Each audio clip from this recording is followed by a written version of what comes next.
Bueno, seguimos describiendo las características principales del hormigón en su estado fresco. Ya hemos hablado de la consistencia, un aspecto muy importante. Hemos hablado de la plasticidad que está relacionada con las actividades de moldeo. Hemos dicho que el moldeo empieza desde que se coloca el hormigón en el molde hasta que se termina en la operación de acabado o terminación, y la propiedad del hormigón que favorece o perjudica en su caso estas acciones de moldeo es la plasticidad. Vamos a hablar ahora de la trabajabilidad, que es otra característica del hormigón y que de manera parecida a la plasticidad que tiene que ver mucho con el moldeo, la trabajabilidad tiene que ver con todas las actividades del hormigonado, inclusive las del moldeo. Hagamos un repaso de cuáles son esas actividades. Número uno, el mezclado. Número dos, la extracción del hormigón de la mezcladora. Número tres, el transporte del hormigón hasta el lugar donde está el molde. Y número cuatro, todo lo del moldeo, que vendría a ser el colocado, la consolidación y la terminación del hormigón. Todo eso tiene que ver con el hormigón fresco y le vamos a llamar trabajabilidad al rol que juega el material, vale decir, el hormigón, en todas estas acciones, en todas estas etapas que implican el uso o manipulación del hormigón en su estado fresco. Como todos sabemos, para realizar un trabajo se invierte esfuerzo, se invierte dinero, se invierte tiempo y se invierte potencia en el caso de los equipos, etcétera, ¿no es cierto? O sea que el trabajo significa una cierta cantidad de esfuerzo. La trabajabilidad se refiere justamente al trabajo que se invierte, por eso algunos le llaman también laborabilidad, por el- la magnitud de la labor que representa, workability en inglés.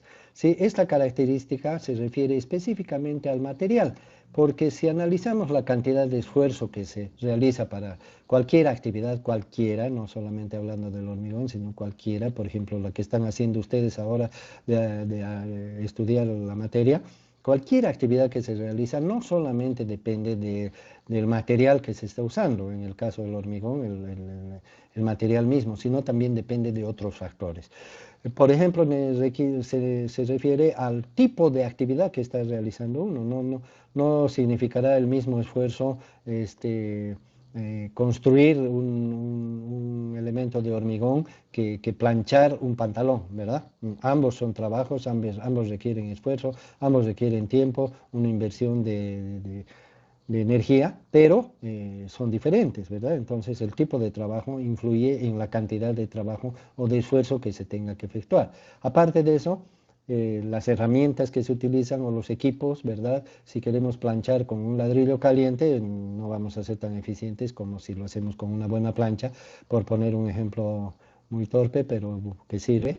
El tipo de herramientas, el tipo de equipos que utilizamos, las condiciones en las que lo hacemos, no será lo mismo hacer un trabajo cómodamente sentado o cómodamente parado o en la posición que se necesite, que equilibrando en un pie o equilibrando en una altura o en medio del viento o tratando al mismo tiempo de protegernos de la lluvia o tratando de hacernos sombra del sol o tratando de cuidarnos de los oídos del fuerte ruido que hay o imposibilitados de respirar por el polvo que circula, etcétera. No será lo mismo. Las condiciones del trabajo también determinarán la cantidad de esfuerzo que tenemos que hacer, la cantidad de energía, el tiempo que nos ocupe, ¿no es cierto? Tardaremos más tiempo mientras más difícil sea. Entonces hay una serie de factores, inclusive el estado de ánimo, ¿no es cierto? Cuando estamos predispuestos a hacer algo, lo hacemos con mayor facilidad que cuando estamos enfermos o cuando estamos deprimidos o cuando no tenemos ganas de hacer o no nos atrae o no nos resulta atractivo lo que estamos haciendo. Entonces, fíjense, dentro de esa serie de factores, la parte que se le asigna al propio material, es decir, el propio material puede ser grato para trabajar o puede ser ingrato, puede decir, nos puede ayudar o nos puede dificultar el trabajo, a esa parte, a ese rol que juega el hormigón en todas las acciones que realizamos con él, se llama la trabajabilidad.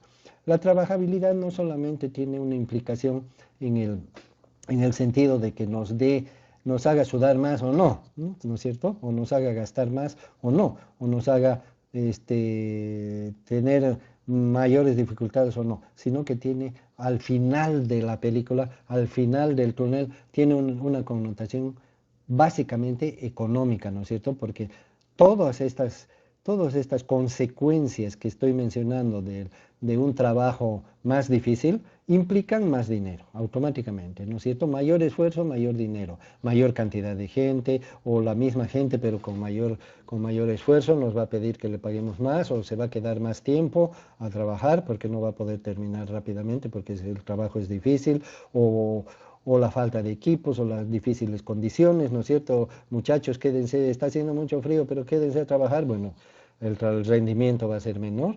Entonces, fíjense, todo lo que dificulta el trabajo, al final de la historia representa más dinero, ¿no? Porque se invirtió más energía, porque se invirtió más tiempo, porque se invirtió más esfuerzo, porque se tuvo que dar un incentivo, o porque se tuvo que comprar mejores equipos, o porque se tuvo que comprar más equipos, o porque se tuvo que contratar más gente, por diversas razones, implica mayor dinero. Por eso, la trabajabilidad generalmente es muy importante para los ingenieros integrales, ¿no? Para aquellos que ven el conjunto de los factores como importantes y no solamente los que se ocupan del vaciado y que dicen, bueno, acaba esto y me voy, ¿no? Sino aquellos que tienen la responsabilidad de cumplir un cronograma, la responsabilidad de cumplir con un presupuesto que se ha elaborado, que tienen la responsabilidad de sacar el mayor provecho económico posible y eso solamente lo pueden lograr con un mejor rendimiento y con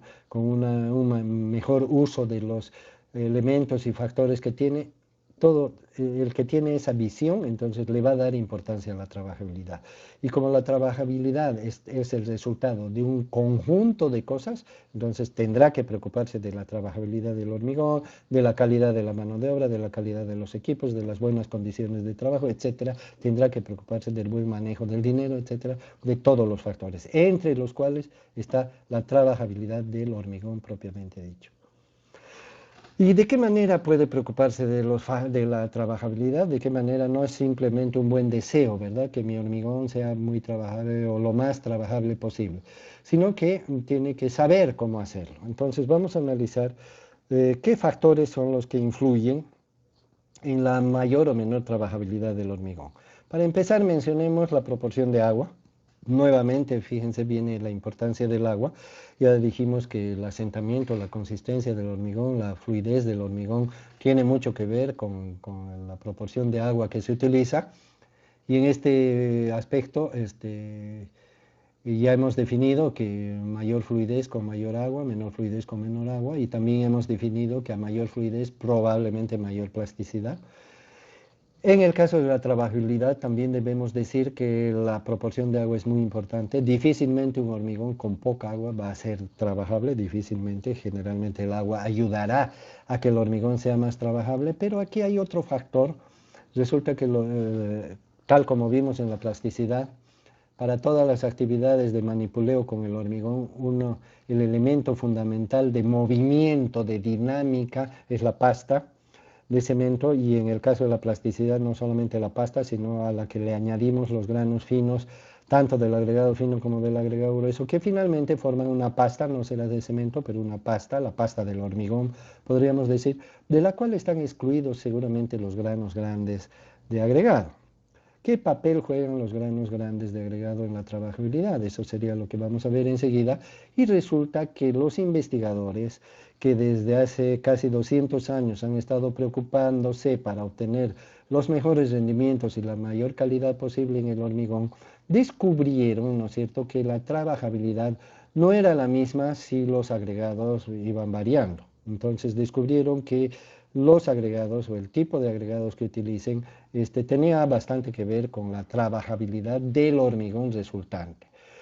Entonces, vamos a empezar describiendo que los agregados, a su vez, sin hablar del cemento ni del agua, solamente los agregados, cuando se procesan en una planta chancadora, por ejemplo, también tienen su propia manipulación. Es decir, los materiales se cargan, se descargan, se combinan, se separan, y a toda esa serie de actividades, más la carga del agregado cuando ya está listo, más su transporte hasta la obra y su descarga en la obra y su manipulación en la obra hasta que entra en la mezcladora para encontrarse con sus colegas ingredientes del hormigón, durante todo ese proceso el agregado también sufre una manipulación, una serie de actividades en las cuales el propio agregado juega su propio rol, es decir, su propio rol de ayudar o de dificultar el manipuleo. A eso se le llama la trabajabilidad de los agregados. Fíjense el rol que juega el agregado para favorecer o perjudicar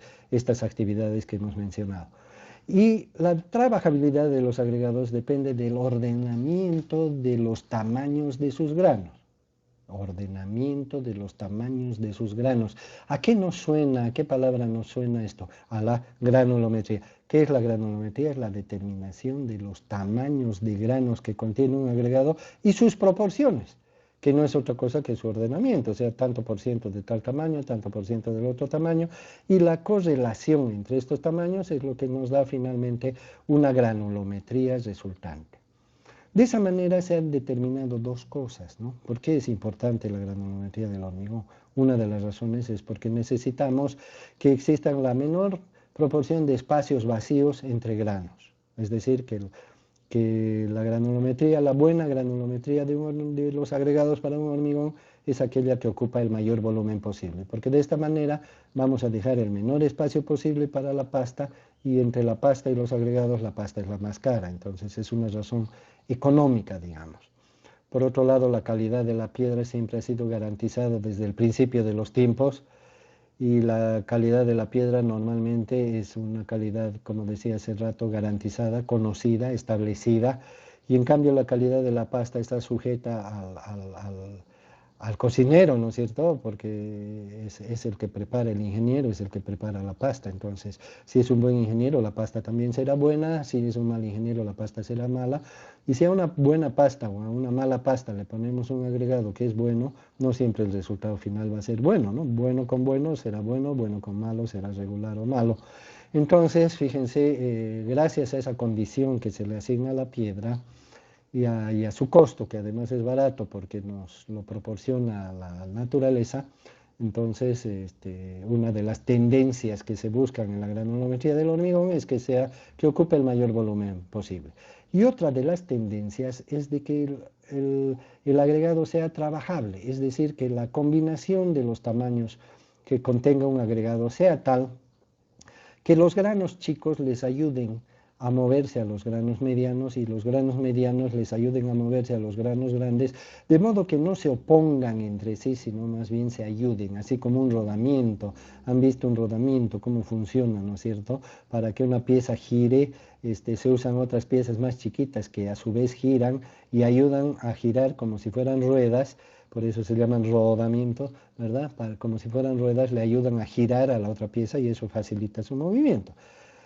Entonces, en cambio, si los agregados fueran todos los granos del mismo tamaño, chocarían unos contra otros y se opondrían unos contra otros a cualquier movimiento. Entonces, se establece que la buena granulometría es la que nos permite ambas virtudes, digamos, para el uso de los agregados en el hormigón.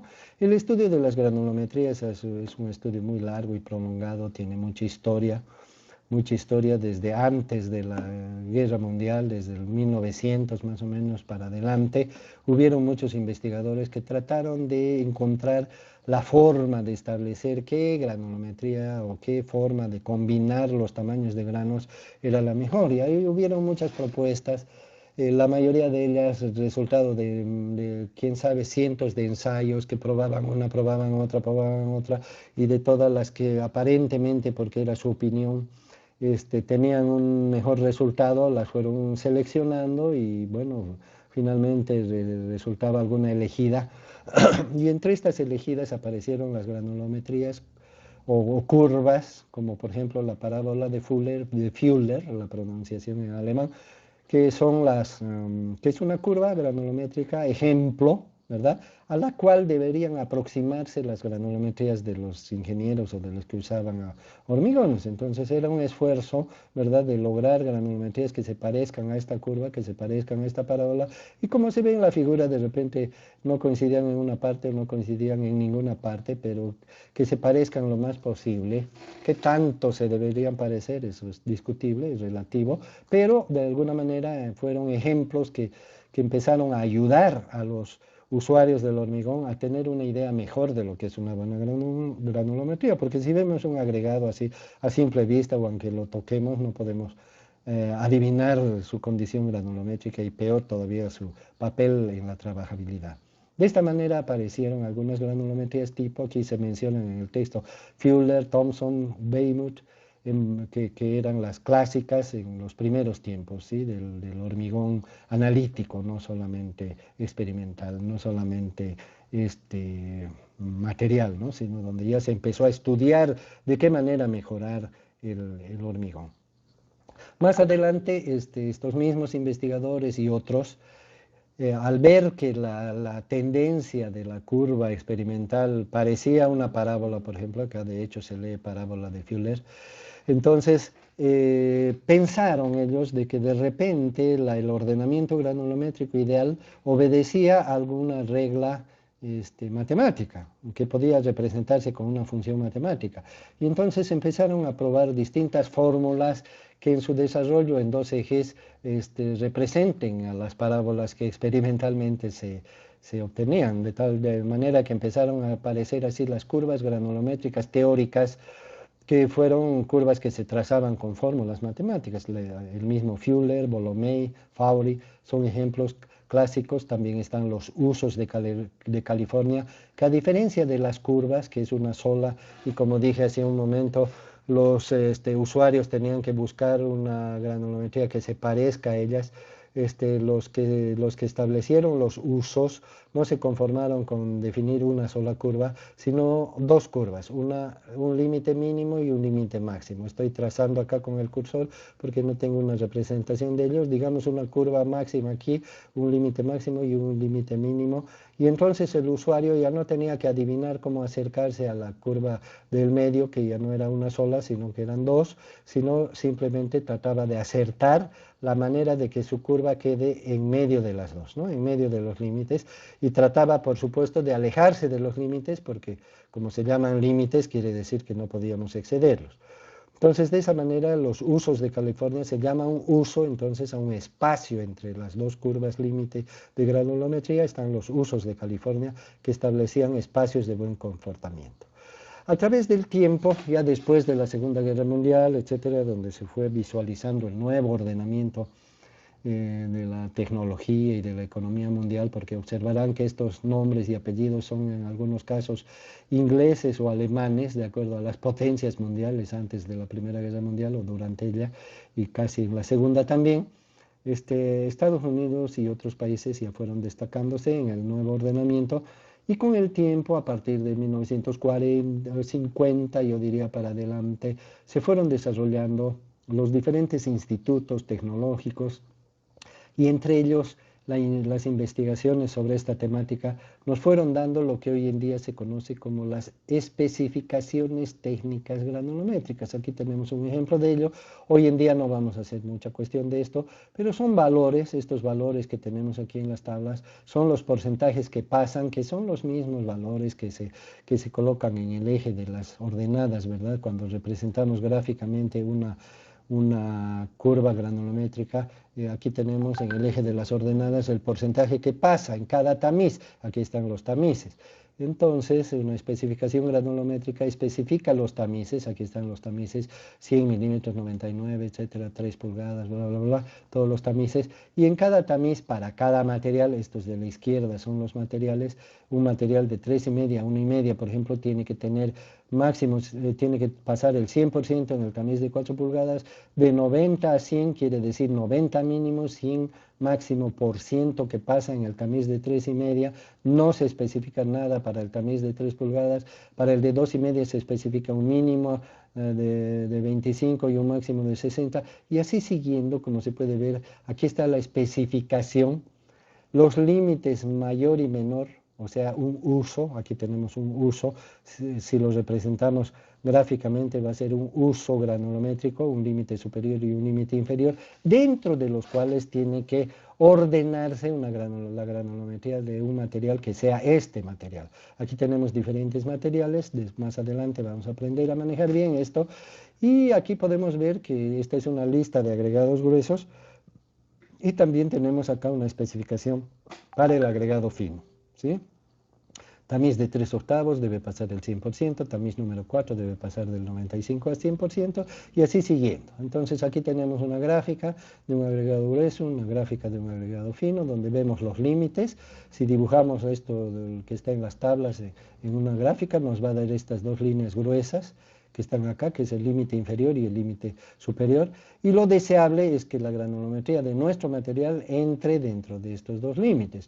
Preferentemente la granulometría ideal sería la que entre exactamente en el medio, ¿no es cierto?, entre ambos límites, pero en la práctica es bastante difícil lograr eso, pero por lo menos que se mantenga en el área central, no se acerque a los límites, porque eso significa un peligro, porque la granulometría está por fallar, y peor si se sale, ¿no es cierto? Hay muchos casos en los que se sale, fíjense aquí se sale, esta curva roja se sale del límite azul, que es el límite máximo, eso significa un defecto. Técnicamente no se debería aceptar este material si es que fuera realmente la granulometría de un material que se pretende usar en obra para hormigón, un agregado fino, y si estos son los límites, máximo el azul y mínimo el verde, este material se debería rechazar, ¿sí? Es decir, no se lo puede admitir. ¿Por qué? Porque no está cumpliendo con la especificación. Esa es la gran virtud, digamos, que tienen las especificaciones que nos marcan un límite superior y un límite inferior, que ya no se aprecia cualitativamente, sino cuantitativamente, ¿no es cierto? Basta que se pase con un 1%, el fiscal está autorizado para rechazar su uso, porque por algo se llama límite, ¿no? No es que digamos, se pasa un poquito, que use nomás, como se acostumbra a hacer en nuestro medio. Así como vemos los factores con los que el ingeniero tiene que jugar, ya hemos dicho, el ingeniero tiene que apostar a una cantidad de agua racional para obtener mayor trabajabilidad y tiene que apostar a una buena granulometría para que ambos factores combinados le den la mayor trabajabilidad posible, para que logre a su vez la mayor eficiencia posible y a su vez esto nos cause la mayor economía posible en una obra. Aparte de eso, es bueno analizar qué factores afectan a la trabajabilidad, o sea, qué factores pueden hacer que una trabajabilidad costosamente obtenida se vea disminuida. Como es el agua la que tiene que ver en parte con la trabajabilidad, entonces todo factor que afecte, que cause la pérdida de agua, nos afectará también a la trabajabilidad porque la disminuirá en el transcurso del tiempo. Entonces todos los factores que afecten las pérdidas de agua, como el calor, las altas temperaturas, la falta de humedad en el ambiente, las corrientes de aire o todo aquel factor que haga que el agua se evapore o se chorree o se escurra más rápido, tendrá que preocuparnos y el ingeniero tendrá que ver que estos factores, se minimicen estos factores. Y como la trabajabilidad de los agregados es el otro factor, entonces habrá que lograr una buena trabajabilidad. Y fíjense, cuando hablamos de granulometría en los agregados, tener una buena granulometría es el primer objetivo. Pero el segundo objetivo es mantener esa granulometría. Más adelante vamos a hablar en detalle, pero una granulometría no es algo fijo. Entonces también el ingeniero tendrá que preocuparse de que esa granulometría se mantenga en su integridad. Con esto terminamos de describir los tres factores o características, perdón, las tres características más sobresalientes del hormigón fresco, en su estado fresco, que son la consistencia, la plasticidad y la trabajabilidad, esenciales para el aprendizaje en obra. El ingeniero tiene que manejar estos tres factores, especialmente la consistencia, lo cual no desamerita a los otros dos factores, pero ubicándonos en nuestro medio por lo menos a la consistencia, ¿verdad? Y mencionaremos solamente de paso algunas otras características, por ejemplo la exudación, que también se le llama el sudor del hormigón, que es un fenómeno por el cual el agua llega a salir por la superficie. Es una forma de separación de los materiales porque el agua debería estar dentro del hormigón, repartida uniformemente en toda la masa del hormigón. No es deseable que el agua se acumule ni abajo, ni arriba, ni en el medio, ni en ninguna parte. Entonces la exudación es un fenómeno no deseable, pero que algunas veces ocurre. No vamos a hacer mayor énfasis en esto. Algunos le llaman sangrado porque es como si sangrara, bleeding en inglés, ¿sí? Y es una cosa también que ocurre en el estado fresco. Y un evento más raro todavía es el falso fraguado, que como su nombre lo dice, es cuando el tiempo de fraguado que normalmente debería tener un hormigón le hace, entre paréntesis, un cemento, ¿no es cierto?, una pasta de cemento, se acelera por alguna razón. o se retrasa, ¿no? Entonces es un fraguado, cuando se acelera se le llama falso fraguado porque da la impresión de que ya está, de que el endurecimiento se ha acelerado, pero en realidad es una falsa etapa de aumento de viscosidad. Esto ocurre generalmente por un mal proporcionamiento en la dosificación del cemento, cosa que es muy rara y que es el fabricante el que tiene que velar por esto para que no ocurra.